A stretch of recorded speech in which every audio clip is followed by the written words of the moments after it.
Hello everyone, and I hope you're having a wonderful day. Today we'll discover how Quan brings Tieu Lac back to the farm and gives her something she never expected, a place she can truly call home. If you enjoy this story, don't forget to subscribe so you won't miss our upcoming videos. By the time Quan brought Tieu Lac back to the farm, the last light of the day was already fading behind the mountains. The road leading there was quiet, almost too quiet. Only the soft sound of the motor and the occasional rustling of bamboo leaves followed them through the countryside. Tieu Lac sat beside Quan without saying much. Ever since they had left the small restaurant, she had kept her hands folded tightly in her lap, her fingers twisting around the edge of her worn sleeve. Quan noticed everything. He noticed how she avoided looking at him. He noticed how she stared out the window whenever the road curved toward the farm. And he noticed the way her breathing changed the moment the familiar bamboo forest appeared in the distance. For Quan, the farm was home. For Tieu Lac, it was something much more complicated. It was the place where she had once felt safe. It was where she had laughed, worked, and slowly learned to trust someone again. But now, after everything she had been through, returning there felt almost impossible. During the past few days, she had wandered from place to place with nowhere to go. Her clothes were dirty, her hair was tangled, and exhaustion was written across her face. She had slept wherever she could and eaten only when someone was willing to offer her food. Even worse, the debt that had followed her for so long still weighed heavily on her heart. Although Quan had already told her that she owed nothing, Tieu Lac could not make herself believe it. In her mind, she was still the poor girl who had brought trouble into his life. She was still someone who had no family, no money, and no right to call any place her own. When the vehicle finally stopped in front of the farm, Quan turned off the engine and looked at her. "We're here," he said softly. Tieu Lac did not move. Through the window, she could see the wooden gate standing ahead of them. Beyond it was the farm she knew so well. Rows of vegetables stretched across the land, and the narrow path led toward the small wooden house inside the dense bamboo forest. Its bamboo walls, simple wooden porch, and weathered roof were barely visible in the dim evening light. Everything looked familiar, and yet Tieu Lac felt like a stranger.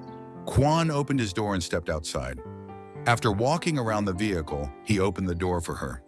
Tieu Lac slowly placed one foot on the ground, then the other. She stood beside him, but her eyes remained fixed on the entrance. Quan waited. He did not rush her or ask why she was hesitating. He simply stayed beside her, allowing the silence to settle between them. After a long moment, Tieu Lac finally spoke. "Maybe I shouldn't go inside." Quan turned toward her. "What do you mean?" She lowered her head. "I don't belong here anymore." Her voice was so quiet that it almost disappeared into the sound of the wind moving through the bamboo. Quan watched her carefully. "Tieu Lac." She shook her head before he could continue. "Please don't misunderstand me. I'm grateful for everything you've done. You found me when I had nowhere else to go. You bought me food. You brought me back." She paused, struggling to keep her voice steady. "But that doesn't mean I can act like nothing happened." Quan remained silent, giving her space to speak. Tieu Lac looked down at her dirty clothes. "Look at me," she whispered. "I've been wandering around for days. I don't even look like the same person who left this place. That doesn't matter. It matters to me." Her answer came quickly, filled with more pain than anger. She raised her eyes toward the farm again. "This place is clean, peaceful. Everything here has a purpose. But Her voice broke. "I only bring problems." Quan's expression changed. "You really believe that?" Tieu Lac swallowed hard. "I still owe people money. I still don't know what my future will be. I don't have anything to offer you. If I walk through that gate again, what am I supposed to be? A worker? A guest? Someone you saved because you felt sorry for her?" Quan's jaw tightened slightly at the last sentence. "I never brought you here because I felt sorry for you." "Then why?" "Because I wanted you here." Tieu Lac looked at him, but only for a second before turning away. "You say that now, but one day you may regret it." Quan stepped closer. "I won't." "You can't know that." "I do know." His voice was calm, but there was certainty behind every word. Tieu Lac's eyes began to shine with tears. "You have a good life, Quan. You built all of this with your own hands. You don't need someone like me standing beside you. Quan looked toward the farm, then back at her.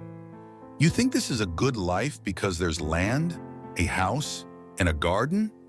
She did not answer. He continued, I spent years building this place. I repaired the fences. I planted the trees. I worked from morning until night because I believed that if I made everything perfect, I would finally feel like I had a home. His expression softened. But a place can be beautiful and still feel empty. Tieu Lac's lips trembled. Quan took another step toward her. When you were here, this farm felt different. There was someone waiting near the vegetable beds when I came back. Someone arguing with me because I worked too much. Someone making noise in the kitchen and pretending she didn't burn the food. A small, broken laugh escaped Tieu Lac before she quickly wiped her eyes. I only burned it once. Twice. The second time wasn't my fault. Quan smiled. For a brief moment, the heaviness between them lifted. Then Tieu Lac looked down again. But those days are gone. No, Quan replied. You walked away because you believed you had to protect me. You thought disappearing would solve everything. I didn't want anyone coming after you because of me. And did leaving make things better? She remained silent. Quan already knew the answer. She had left because she believed her debt, her past, and her pain were burdens that only she should carry. But instead of becoming free, she had become even more alone. Quan reached out but stopped before touching her. I was angry when you disappeared, he admitted. Tieu Lac's shoulders stiffened. I know. I searched everywhere for you. I'm sorry. I'm not telling you this because I want an apology. Then why? Because I need you to understand that your absence hurt me more than any trouble you could have brought. Tieu Lac slowly raised her head. Quan's eyes were steady. You thought you were protecting me, but you never gave me the choice to stand beside you. Her tears finally began to fall. I was scared. I know. I thought if I stayed, you would lose everything. And I thought I had already lost the most important person in this place. Tieu Lac stared at him, unable to speak. Quan closed the remaining distance between them. You keep calling yourself a debtor. You keep talking as though your entire life belongs to the people who hurt you. But they don't get to decide who you are. Her breathing became uneven. I don't know how to stop feeling this way. You don't have to stop all at once. He gently held out his hand. You only have to take one step. Tieu Lac looked at his hand. Then she looked toward the gate. It was only a few meters away, but it felt like the distance between her old life and a future she was afraid to believe in. What happens if I walk in? She asked. Quan's voice became softer. Then you come home. That word struck something deep inside her. Home. Tieu Lac had heard it many times in her life, but it had rarely meant safety. For years, home had been a place of fear, pressure, and uncertainty. It had been somewhere she constantly worried about being unwanted. But when Quan said it, the words sounded different. It sounded like a promise. Still, she hesitated. My clothes are filthy. We have clean clothes inside. I haven't bathed properly in days. There's water. I don't have any money. I didn't ask you for money. I may still cause trouble. Then we'll face it. Together. He did not say the final word, but Tieu Lac heard it clearly. She stared at his open hand for several seconds. Then slowly, she placed her hand in his. Quan's fingers closed gently around hers. He did not pull her forward immediately. Instead, he waited until she was ready. Tieu Lac took a deep breath. One step, then another. They approached the wooden gate side by side. The moment they reached it, Tieu Lac stopped again. Her grip tightened around Quan's hand. What if I'm still not ready? Quan looked at her. You don't have to be ready for the rest of your life tonight. He opened the gate. You only have to be brave enough for the next few minutes. Tieu Lac looked through the entrance. The garden was dark, and the small wooden house stood quietly in the distance. She could barely make out the wooden porch and bamboo walls beyond the shadowed path. Quan stepped through first, but he did not release her hand. Tieu Lac followed. The instant she crossed the gate, a strange feeling rose in her chest. It was not relief, at least not yet. It was something fragile, something she had almost forgotten how to feel. Hope. Quan led her a few steps down the path, then stopped. Tieu Lac looked around. Why is it so dark? Quan's mouth curved into a faint smile. I wanted to show you something. He released her hand and walked toward a small wooden post beside the path. Tieu Lac watched him carefully. What are you doing? Quan reached for a switch hidden near the post. Giving you the welcome you should have had from the beginning. His fingers rested on the switch. Tieu Lac stood in the darkness, unaware that in the next moment, the entire farm and the life she thought she had lost was about to change. Quan pressed the switch. For one brief second, nothing happened. Then the entire farm came alive. Warm lights flickered on one after another along the wooden path, stretching from the gate toward the garden. Small lamps hidden beneath the vegetable beds illuminated the rows of green leaves. Strings of soft lights wrapped around the bamboo posts and climbed toward the porch of the small wooden house inside the dense bamboo forest. The bamboo walls glowed beneath the gentle light. The wooden porch, the simple railings, and the weathered roof no longer looked distant or abandoned. Everything appeared warm, peaceful, and full of life. Tieu Lac stood completely still. Her eyes widened as more lights turned on near the fruit trees, the water barrels, and the narrow path leading to the garden. She slowly looked around. When did you do all of this? Quan watched her instead of the lights. While you were gone. Tieu Lac turned toward him. You installed all of these? Most of them. By yourself? I had help carrying a few things, but I wanted to do the rest. She looked at the glowing farm again. Why? Quan did not answer immediately. He stepped closer to the nearest garden lamp and adjusted it slightly, even though it was already perfectly positioned. When you first came here, you told me the farm became frightening after dark. Tieu Lac remembered. The paths had once disappeared into shadows as soon as evening arrived.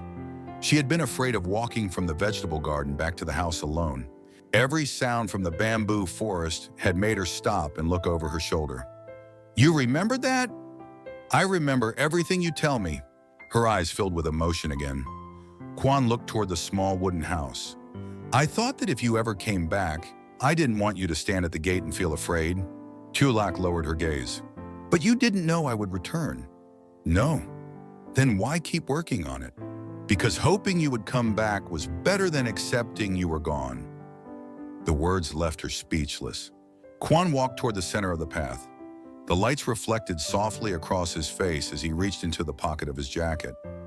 Tieu Lac watched him pull out a small metal key ring. Several keys hung from it. One belonged to the main gate.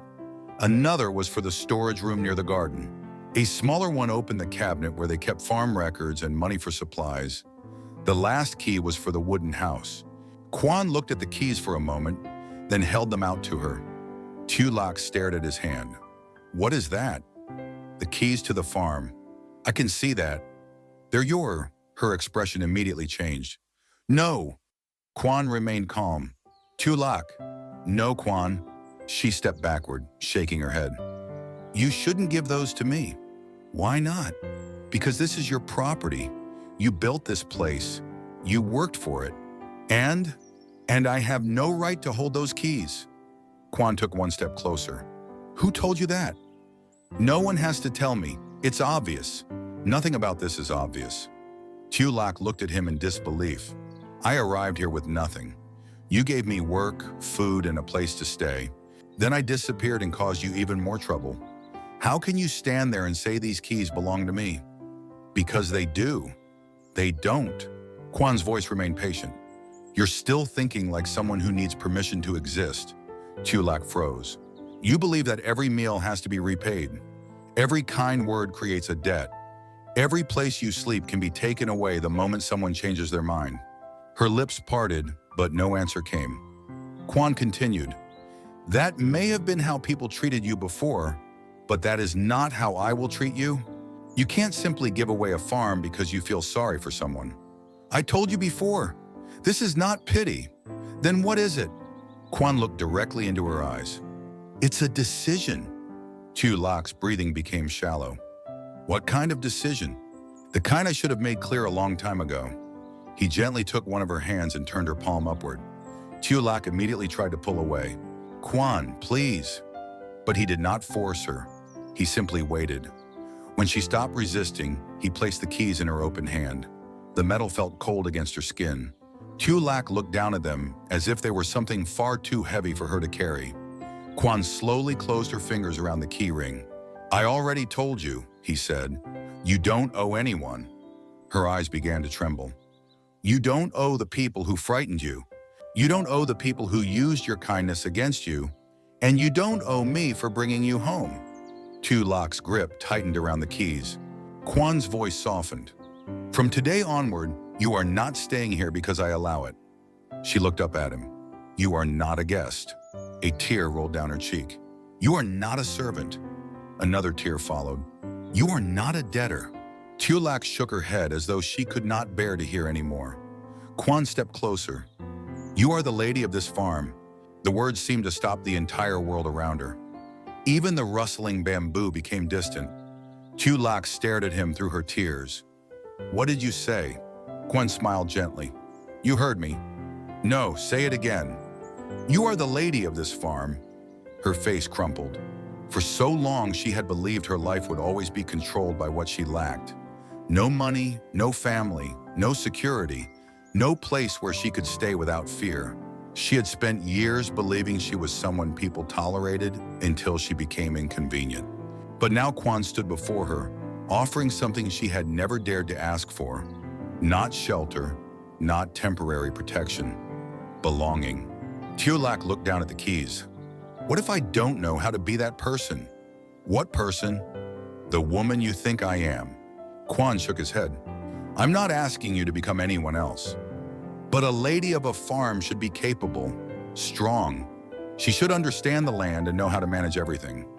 You already know more than you think. I still make mistakes. So do I. I get scared. So do I. I may want to run away again. Then I'll remind you where home is." Her tears fell faster. "You make it sound so easy." "It won't be easy." That answer surprised her. Quan did not promise that her past would suddenly disappear. He did not tell her that every problem would be solved because the garden was bright and the house was waiting. Instead, he looked at her honestly. "There may still be people who try to frighten you. There may be days when you doubt everything I'm saying. You may wake up and feel like you don't belong here." Tieu Lac listened silently. "But when that happens, you will have these." He gently touched the keys in her hand. "You can open the gate yourself." Then he pointed toward the small wooden house glowing among the bamboo trees. "You can open that door yourself." His hand returned to hers. "And you will never have to ask whether you're allowed to come home." Tieu Lac pressed the keys against her chest. A broken sound escaped her lips. She tried to speak, but the words would not come. Quan saw her struggling and moved closer. "You don't have to say anything." That was all it took. Tieu Lac threw her arms around him. The movement was so sudden that Quan stepped back to keep his balance. Then he wrapped both arms around her and held her tightly. Tieu Lac buried her face against his chest. All the fear she had kept inside finally broke free. She cried for the nights she had spent alone. She cried for every meal she had skipped because she had no money. She cried for every time someone had made her feel like a burden. And she cried because, for the first time, someone had placed something valuable in her hands without demanding anything in return. Quan did not ask her to stop. He did not tell her everything would be fine. He simply held her while she released the pain she had carried for far too long. "I'm sorry," she whispered between sobs. Quan lowered his head. "For what?" "For leaving. You're here now. For not trusting you. You were afraid. For making you search for me. I found you." She pulled back just enough to look at him. "What if you hadn't? I would still be looking." Her tears continued, but something in her expression changed. The shame was slowly giving way to relief. Quan wiped a tear from her cheek. "You're not alone anymore." Tieu Lac looked down at the keys again. "Do these really open everything?" "Almost everything." "What do you mean, almost?" Quan smiled. "The old storage box near the kitchen is still stuck. No key in the world can open that thing." A small laugh escaped her.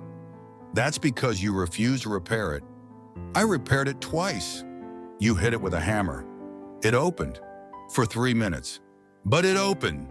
Tieu Lac laughed again, this time more freely. Quan watched her with quiet relief. That sound had been missing from the farm. He reached for her hand once more. Come on. Where are we going? To the house. Tieu Lac looked toward the small wooden home inside the bamboo forest. The wooden porch was illuminated by several warm lamps.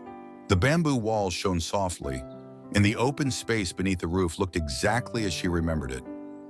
Only now it no longer seemed like Quan's house. It seemed like theirs. They walked slowly along the lighted path. As they passed the vegetable garden, Tieu Lac noticed that several rows had been recently planted. You did all this while looking for me? I needed something to do when I came back at night. You didn't sleep, did you? Sometimes. That means no. Quan did not answer. Tieu Lac squeezed his hand. I'm here now. He looked at her. This time she was the one offering reassurance. When they reached the wooden porch, Quan stopped at the door. He did not reach for his own key. Instead, he nodded toward the key ring in her hand. Tieu Lac understood. Her fingers trembled as she selected the smallest key. She inserted it into the lock. For a moment, she hesitated. Then she turned it. The lock clicked. Tieu Lac slowly pushed the wooden door open. Inside, the room was clean and warm. Fresh clothes rested on the table. A bowl of fruit sat near the kitchen. Beside it was a small vase filled with wildflowers from the farm. Tieu Lac stepped across the threshold. Quan remained outside. She turned back. Why aren't you coming in? He smiled. I'm waiting for the lady of the farm to invite me. Tieu Lac stared at him, then looked around the house. Her house. Her home. She wiped the remaining tears from her face and held the door open wider. Come inside, Quan. He stepped forward. Tieu Lac smiled through her tears. Welcome home. After days of wandering alone, Tieu Lac returns to the farm with Quan, but hesitates at the gate, ashamed of her appearance, past, and debts. She believes she no longer belongs there and fears becoming a burden in Quan's life. Quan reminds her that her disappearance hurt him more than any trouble she could bring. Holding her hand, he leads her through the gate and reveals a surprise. The garden and wooden house glow beneath lights he installed while waiting for her return. Quan then places the farm keys in her hand and tells her she is no longer a guest, servant, or debtor. From that day forward, she is the lady of the farm. Overcome with emotion, Tieu Lac embraces him and releases years of fear and shame. Together, they enter the house, ready to begin a hopeful life.